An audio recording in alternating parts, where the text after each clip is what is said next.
Hello viewers, നമുക്കിന്ന് സിമ്പിളായിട്ട് പപ്പടം കൊണ്ട് നല്ലൊരു 4 മണി പലഹാരം ഉണ്ടാക്കാം. അതിന് വേണ്ട ഇൻഗ്രീഡിയൻസ് എന്തെല്ലാമാണെന്ന് വെച്ചാൽ, ഞാനൊരു 4 പപ്പടം എടുത്തിട്ടുണ്ട്. ഇതില്ലേ 4 പപ്പടം എടുത്തിട്ടുണ്ട്. പിന്നെ അതിലേക്ക് വേണ്ട കുറച്ച് നാളികേരം എടുത്തിട്ടുണ്ട്. പിന്നെ ഏലക്കായ പൊടിച്ചതുണ്ട്. പിന്നെ പഞ്ചസാര ഉണ്ട്. പിന്നെ കുറച്ച് വെള്ളം വേണം. പിന്നെ എണ്ണയും വേണം കുറച്ച്. ഇത്ര സാധനമാണ് വേണ്ടത്. ഇനി നമുക്കത് എങ്ങനെയാണ് ഉണ്ടാക്കുന്നത് നോക്കാം. ആദ്യം നമുക്ക് ഈ പഞ്ചസാരയും നാളികേരവും ഏലക്കായും കൂടി നല്ലപോലെ ഒന്ന് മിക്സ് ചെയ്യാം. നല്ലപോലെ കൈ കൊണ്ട് തിരുമ്പി ചേർത്ത് കൊടുക്കാം.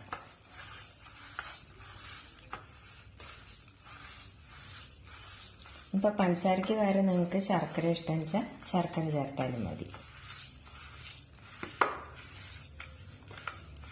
അത് നല്ലപോലെ മിക്സായി.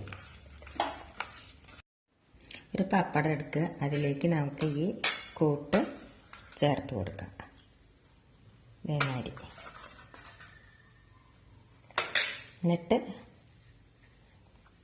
ഈ പപ്പടത്തിൻ്റെ അങ്ങനെ കൂട്ടിച്ചേർത്തില്ലേ 4 ഭാഗം അങ്ങനെ വെള്ളം തേച്ച് കൊടുക്കാം.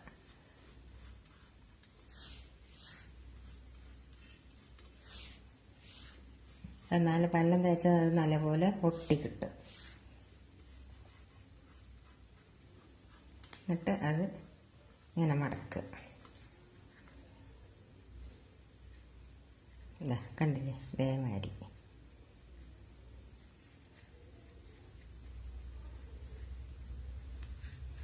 ഇതേമാതിരി നമ്മൾക്ക് മടക്കിയെടുക്കണം. ഇതാണ്ടില്ലേ, ആ വെള്ളം കൊണ്ട് നല്ലപോലെ ഒട്ടി കിട്ടി.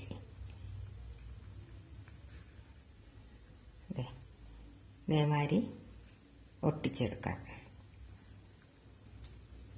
ഇനി നമുക്കിത് വേറെ വിധത്തിൽ ഉണ്ടാക്കി കാണിക്കാൻ ഞാൻ പപ്പടം 2 ഭാഗമാക്കുക. അങ്ങനെ എന്നിട്ട് കട്ട് ചെയ്യുക.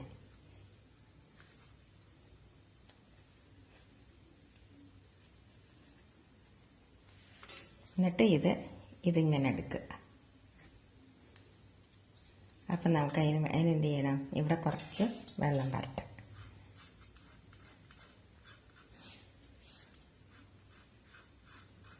ഇനി അത് ഇങ്ങനെ ഒട്ടിക്കുക. ഉണ്ട് ഇതേമാതിരി. ഇപ്പം അതവിടെ ഒട്ടിക്കഴിഞ്ഞു. ഉണ്ട് ഇതേമാതിരി ഒട്ടിച്ചെടുക്കുക. എന്നിട്ട് ഇതിൻ്റെ ഉള്ളിലേക്ക് നാളികേരം നിറയ്ക്കുക.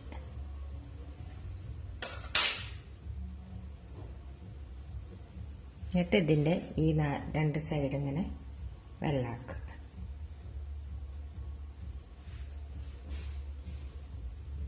എന്നിട്ട് ഇതിങ്ങനെ ഒട്ടിച്ചെടുക്കുക.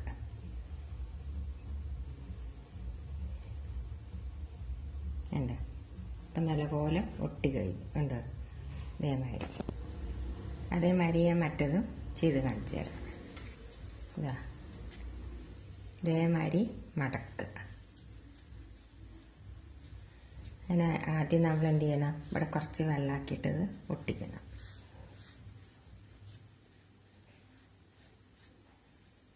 എന്നിട്ട് ഇങ്ങനെ എടുക്കുക.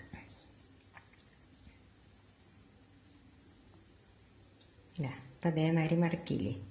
ഇനി ഇതിൻ്റെ ഉള്ളിലേക്ക് നാളികേരം ഇടണം.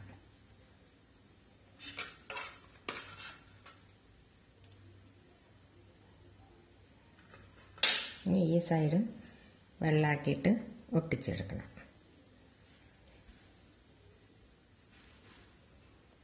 ഇതേമാതിരി ഒട്ടിച്ചെടുക്കുക. ഇനി നമുക്കിത് എണ്ണയിൽ വറുത്തെടുക്കാം. ഇനി നമുക്ക് സ്റ്റവ് കത്തിക്കാം.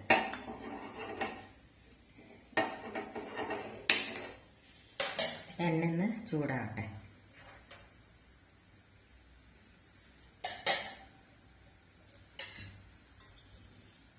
എണ്ണ ചൂടായി. ഇനി നമുക്ക് ഓരോ പപ്പടത്തിലേക്ക് നമുക്ക് ഇട്ട് കൊടുക്കാം.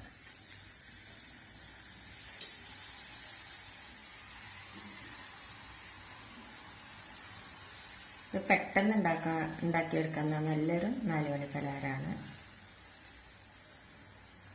ഇത് നമുക്ക് മറിച്ചിട്ട് കൊടുക്കാം.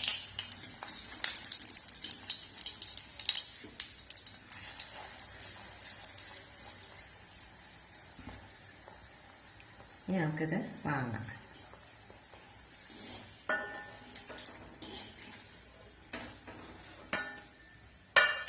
അതേമാതിരി ചെറുതാക്കി ഉണ്ടാക്കിയിട്ടില്ലേ, ഇത് നമുക്ക് ഇതേമാതിരി ഇട്ട് കൊടുക്കാം.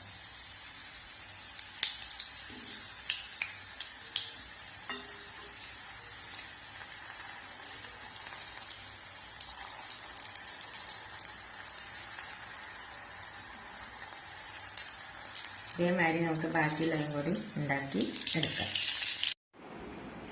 ഇപ്പം പപ്പടം കൊണ്ടുള്ള നമ്മുടെ നല്ലൊരു 4 മണി പലഹാരം റെഡിയായി. ഇതെല്ലാവരും ട്രൈ ചെയ്ത് നോക്കുന്നല്ല. നിങ്ങൾക്ക് എല്ലാവർക്കും ഇഷ്ടപ്പെടുകയാണെങ്കിൽ ലൈക്ക് ചെയ്യാനും ഷെയർ ചെയ്യാനും സബ്സ്ക്രൈബ് ചെയ്യാത്തവർ സബ്സ്ക്രൈബ് ചെയ്യാനും കമൻറ്റ് ചെയ്യാനും മറക്കരുത്. Thank you.